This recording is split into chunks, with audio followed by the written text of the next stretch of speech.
आपल्यासाठी काय आहे, महाराष्ट्रासाठी काय आहे, हे सुद्धा तितकंच महत्त्वाचं आहे. तर पुणे मुंबईसाठी एक आनंदाची बातमी आहे, महाराष्ट्रासाठी सुखद बातमी आहे.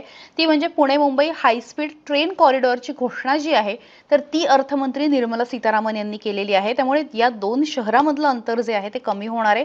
खरं तर आपल्याला माहिती आहे, विशेषतः आता नुकताच लॉंग वीकेंड येऊन गेला 26 जानेवारीला जोडून जो होता तो. तर त्यामुळे असे जेव्हा कायम ट्रॅफिक जाम असतो, कायम वाहतूक कोंडी होत असते द्रुतगती मार्गावरती आणि लोकांना वर्षानुवर्ष त्रास होतो, तासनतास लोक अडकतात आणि हा सगळा मनस्ताप टाळण्यासाठी काय करता येईल आणि शेवटी त्याला काहीतरी मर्यादा आहेत. त्या तुम्ही किती लेन वाढवणार आहात, विस्तार करायचा आहे अर्थात तो केला जातोय, त्याच्यावरती काम सुरू आहे.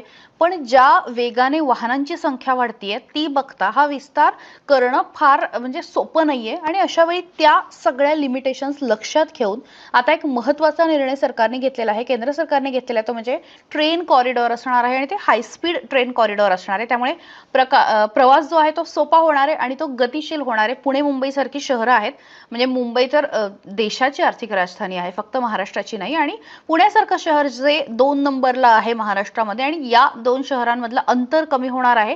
मला असं वाटतं की पुढच्या काळामध्ये उद्योग व्यवसायांसाठी आणि यासोबत आपल्या सगळ्या सामान्य नागरिकांसाठी सुद्धा हा महत्त्वाची गोष्ट असणार आहे. याचा मोठा दूरगामी परिणाम जो आहे तो हा पुणे मुंबईच्या आजूबाजूचा जो परिसर आहे तर तिथे होऊ शकतो.